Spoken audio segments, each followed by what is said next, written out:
Welcome everyone to the second game of the FIDE World Cup 2025. On your screen is Nordirbek Yakubboev. In a must-win scenario, he lost his first classical game to Andrey Esipenko and now must win on demand with the white pieces to stay in the tournament. Very important game for him because the one who manages to win this encounter, like the match between each other, will reach the candidates. That's a huge thing. And there we have Andrey Esipenko coming in, a handshake there, and he takes his chair. Andrey Esipenko very close to becoming a candidate, and for Russia it's a big deal because there hasn't ever been a candidate where we haven't seen a Russian player taking part, and this could be the first time in the history of chess that it could happen. But Andrey Esipenko is going to try and make sure that that does not happen. It's also the battle between two people who've gotten married recently, so that's also a very interesting dynamic between them. The players are ready. It's 90 minutes plus 30 seconds increment plus 30 minutes after move 40. Handshake and off we go. Knight to f3 by Nordirbek. And Andrey plays his pawn to d5, just capturing the center there with the central pawn. G3 played. And I think a smart opening choice, considering that you must win here, not to really open up your cards immediately because the reti gives white a lot of flexibility. White can go c4, d4, b3, many different setups. e6 played. And now Nordirbek just castles quickly, and Andrey goes for bishop e7. Also one of the most solid setups with black, where you get your knight, bishop, pawns, and just castle here. c4 played. And now Andrey castles.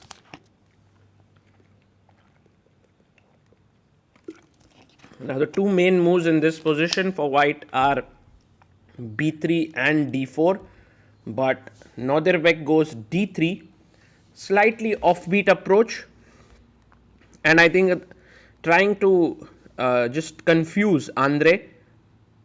Knight to e5, he jumps in with his knight, and this is the plan. You want to play pawn to f4, make it very complex. a6 played by Andrey. And that's a very interesting move because sometimes you can play in the spirit of Benko with b5. And Esipenko could play very well like Benko here, which makes him Esibenko. Take, queen takes would be met with bishop a6 and then getting the knight out. Could be an interesting way to play. bd6 played by him first, attacking the knight in the center. And pawn to f4, just defending the knight there. And now once again this idea of b5, the Benko like move. Well, he doesn't go for it. He goes queen c7, putting pressure on the e5 knight, but it's not really a huge threat to take it, because even if you lose a pawn here with queen takes e5, bishop f4 would be very strong. So cd. And now Andrey comes back, takes the pawn on d5, e takes d5, and naturally knight c3 is the best move to put pressure on the d5 pawn, but he takes on d5. Bishop takes d5, and that is such a big mistake here, because now you give up the most important asset of your position, which is your bishop here. And yeah, exactly. Knight takes on d5. This is a very powerful move. Queen takes d5,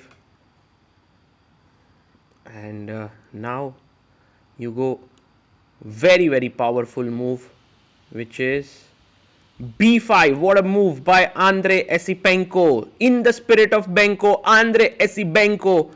Bishop b7. Knight c6. Takes, threatening a mate. If e4, then just bishop b8 traps the queen. That's the idea. Which is the reason why for b5 he comes back knight f3. Beautiful chess here by Andrey. Bishop b7. Getting the bishop here. Now notice, this bishop is so powerful, queen f5, that white, even though he's a pawn up, it's actually pointless. Andrey brings his knight to d7. The knight intends to come to f6, where it will be well positioned. And now white plays his pawn to e4. So with pawn to e4, you are kind of blunting down the bishop, but yeah, it's also created a weakness on d3. And look at this move. This is a beautiful move, c4. And with this move, you are hitting this structure. And if you take here, I can simply go rook e8, force you to move your pawn. Bishop comes out to e3. I mean, just take on d3 should be fine. This is weak. Rook e8, putting pressure here. But Andrey goes even further. He plays knight to c5. I love this move because with this move you are attacking d3. If you take here, I take back with a check. If d4, we have bishop takes, knight takes, and queen b6. And this knight cannot be saved here. It will fall after rook d1, rook d8, and I mean maybe the other rook. And black is better. So e5 played by him. Bishop e7, and now takes on c4.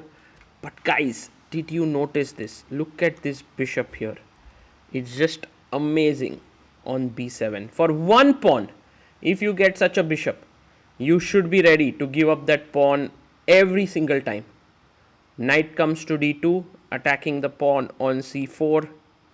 And now Andrey goes in knight d3, defending the pawn. But look at this monster octopus knight. Such a powerful knight on d3.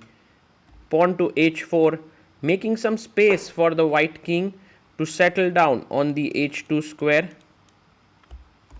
And rook a d8 played. So rook comes to d8. And we have rook to b1. The rook comes in, defends the pawn on b2.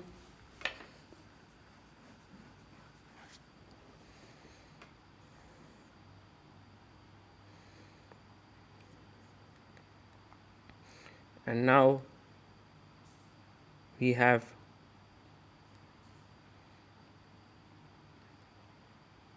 bishop to c5, exchanging of a very critical defender of the dark squares here. So if bishop takes c5, he'll take back with the queen. And on some instances you may think like, where's the breakthrough? But the breakthrough is on the d file and also the queen coming into e3. So king h2 and now queen e3.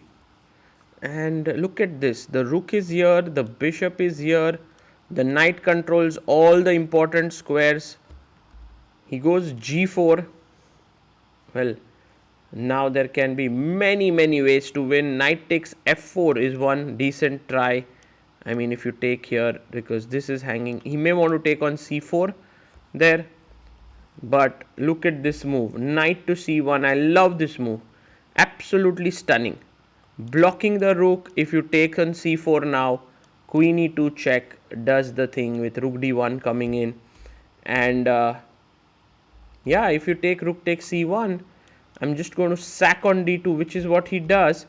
But look at this, rook takes d2, knight takes d2, queen takes d2, and wherever the king goes, queen g2 is a checkmate. This bishop, what a piece, what a piece. And Andrey Esipenko now takes on d2, rook takes d2. Beautiful move. And king g3 played. I mean, there are many ways to win here. Bishop takes f3 is one, queen e2 is the other. He just plays his queen to e2, and there's just no way to stop. He didn't leave that queen soon, because that's the candidate spot that he'll get after that move. And Yakubboev resigns. Andrey Esipenko wins 2-0, finishes third in the FIDE World Cup, books himself a spot to the FIDE Candidates 2026 in Cyprus. What a big performance for the youngster, especially after losing his game to Wei, match to Wei, in a great position. The way he came back, the mental fortitude that he showed was so impressive. And Andrey Esipenko just shows to the world that he belongs right up there, and when you reach the candidates, that is already really a huge step in your career. If you manage to win that candidates, then you can reach the world championship. And for the Russians, this is a big result. Andrey Esipenko has achieved a big result of his career. He puts back the pieces and sits in the chair like he did after his after his loss against Wei. He cannot believe it and shaking his head there. Huge result. Kudos to him, his second David Paravian, and the entire Esipenko family. What a win. What a win.